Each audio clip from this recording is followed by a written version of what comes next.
حضرت علی رضی اللہ عنہ څومره لوی سړی دی. یو سړی د بار نه راغی دی نه پیژن چې دا څوک دی.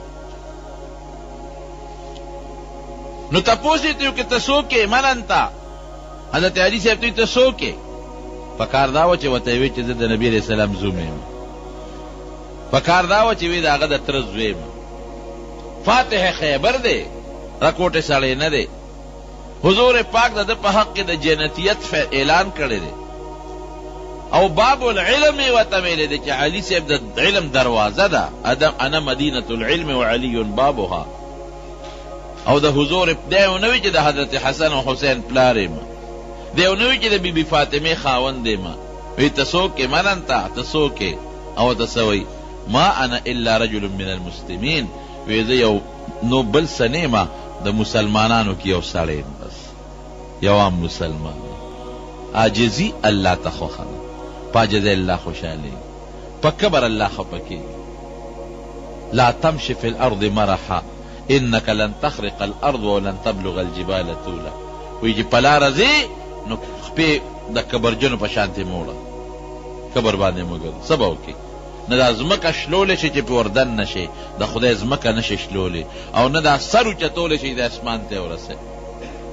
حضرت لقمان چې خپل بچي ته نصیحت کوي نو یو نصیحت ورته دا کوي چې بچې ګورې په ځمکه به د کبر تلل نه کوي، په اسانه او په نرمه طریقه په دې ځمکه ګرځه، لویي به ځان کې نه پیدا کوي، عاجزي په ځان کې پیدا کوي.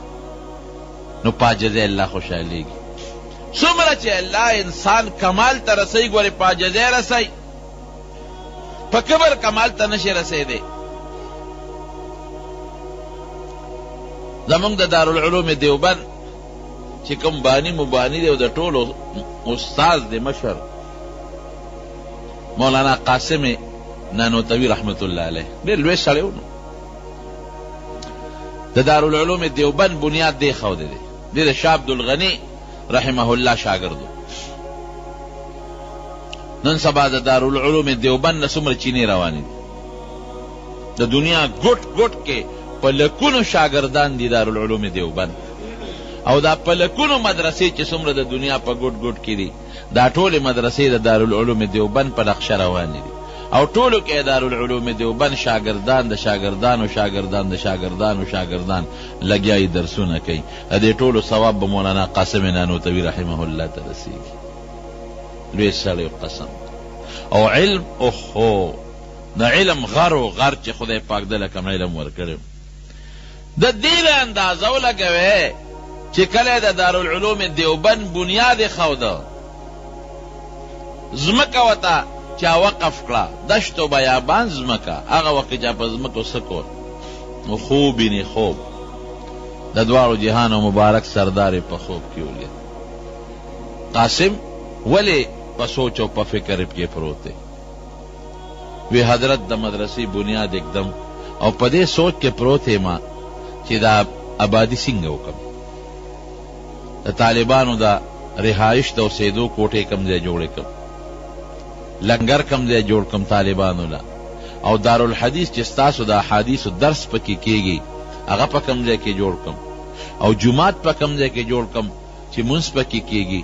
حضرت په دې سوچ کې پروت یم، په دې فکر کې د دواړو جهانو مبارک سردار ورته فرمایي وی راځه چې زه درته نقشه واچوم، په دې نقشه دارالعلوم جوړ کړه. اوس دی خوب ویني نو نبی علیہ السلام ته مخکې شو، مولانا قاسم نانوتوي رحمه الله ورپسې شو، حضور پاک سره خپله کونټۍ د چوکه مبارکه او په هغې ورته کرښې راښکې، دلته به دیوال وی، دلته به دیوال وی، او د دې کرښو دننه به دارالحدیث جوړ کړي چې کوم د احادیث تللېږي، او د دې کرښو دننه به جومات جوړ کړي، او د دې لاندې به لنګر دی او دلته د طالبانو د کوټو دی.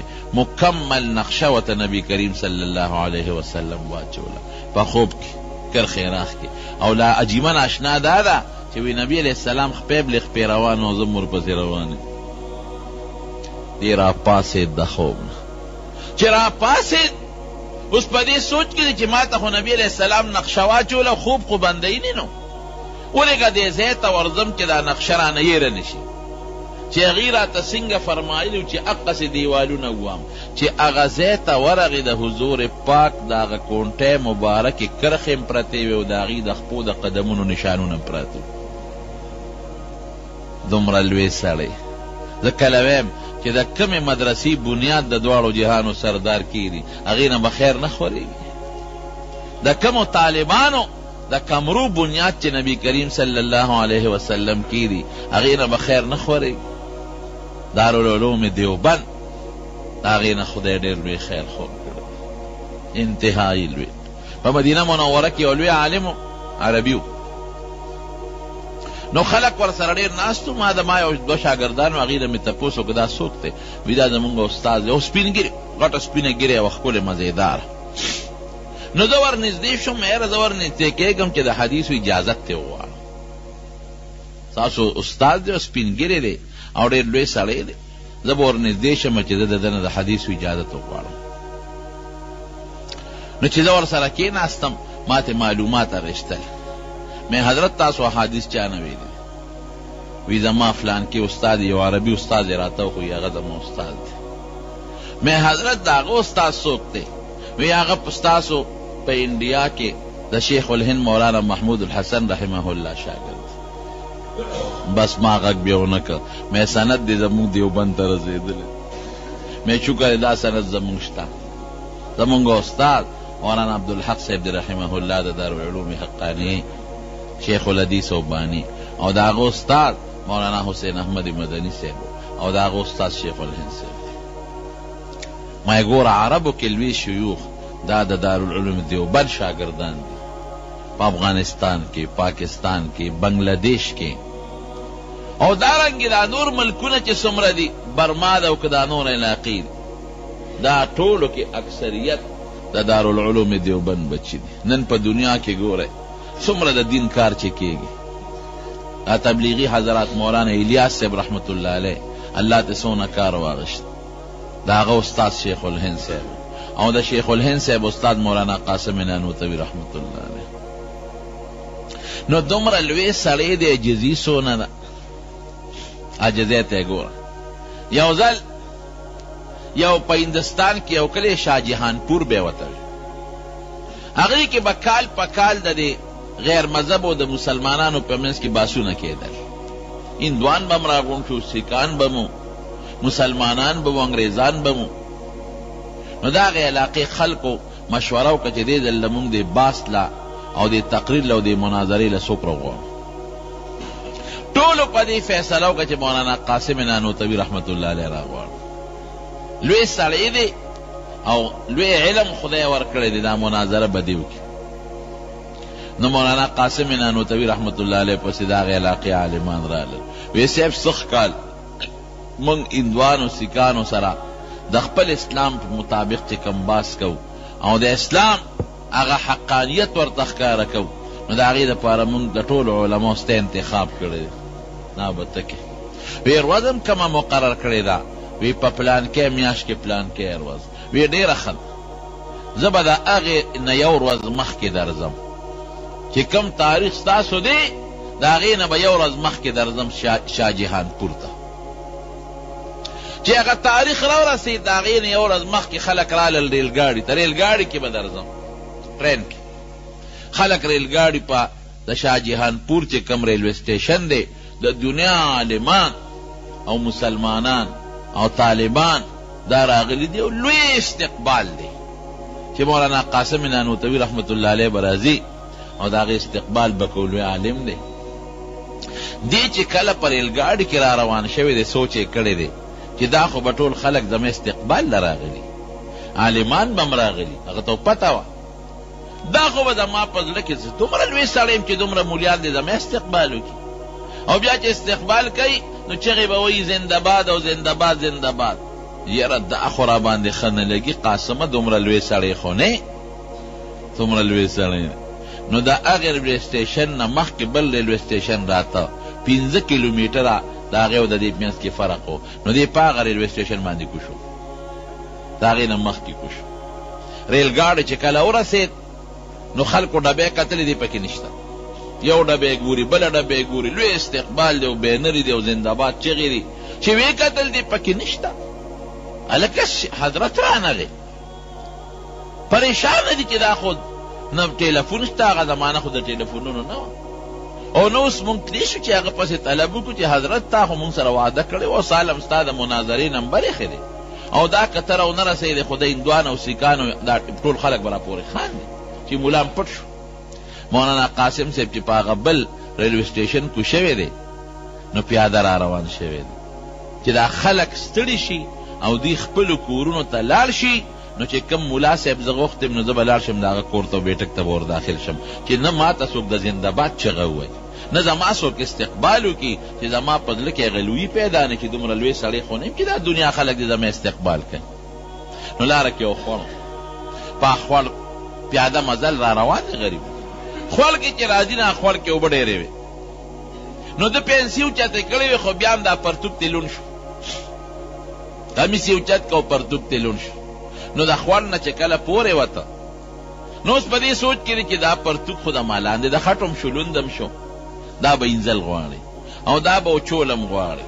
نو که دا خو انزل خو آسان دي، دا اوبو کې به یې غوپه کم، خو که دا زه اوچولو ته انتظار کوم نو دا خو بیا د ما باندې شپه راځي او خلک مې هلته په تمه دی غیب هم پریشانوي.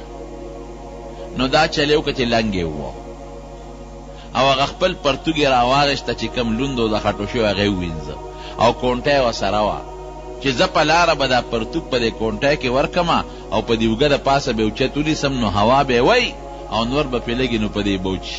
الله اکبر، فقیرانه شان دی. سړی کم سړی دی؟ د شیوخو د مفسرینو د محدثینو استاد، هغه سړی چې حضور پاک ورته نقشه اچوي، د علم لوی غر او لکه د ملنګانو غوندې هغه خپل پرتوګ یې په کونټه کې ورکه او کونټه یې په اوږه نیولې ده او نور ته یې نیولې ده او لنګ یې والې دی او غریب روان دی.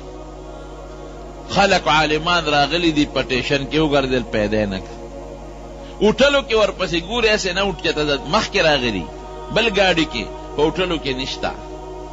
مولانا قاسم نانوتوي رحمت الله علیه چې څنګه راغی نو ستړی و، یاره چې اوس ورځمه دا خلک به لا پوره نی خوارو خامخا به لارو کې ولاړي راشي هوټل ته لاړ شه نو هغې کې به یو ګنټه به په یو کمره کې لږ ارام وکړي نو بیا به لاړ شه. نو چې هوټل ته څنګه ورغی هوټل والا دې تپوس کو نوم دې څه دی؟ نو د خپل زوړ نوم خورشید حسن و، دا نوم یې بیا ځان ته بدل کړی، زوړ نوم یې خورشید حسن. نو هغه ته هغې ته یې وی زما خورشید حسن نوم دی او لږ ساعت دپاره یو کمره راله راکړې په کمره کې یو بوټی خوب کوم ارام دا جامې به مې موچي شي. نو هغې کې سم لاست مولیان ورپسې ګرځي، خلک خو خواره شو لاړل خپلو کورونو ته، خو چې کم مولیان دي هغې ګرځي ودرېږه د بسونو اډې ته لاړ شو چې ته بس کې نه راغلی هلته هم نشته. یاره یو هوټل دی دې غاړه کې ودرېږې هغې کې ګورو چې ته هغې ته نه ننوتې چې هوټل ته ورل تپوس به هوټل کې کاو چې د مولانا قاسم نوم سړی خو څوک نشته هغې نه چې هوټل ته ورلل هغه رجسټر یې کته یو نوم پکې راووت خورشید حسن. وی دا څوک دی؟ وی دا دې کمره کې یو بوډا سپینګیری راغلی دی او په دې کمره کې دی. وی شکل یې څنګه دی؟ وی نرۍ غوندې شکل یې د خامتا جامې لاندې لنګ والی دی او ملا غوندې معلومیږي خو هندوانو.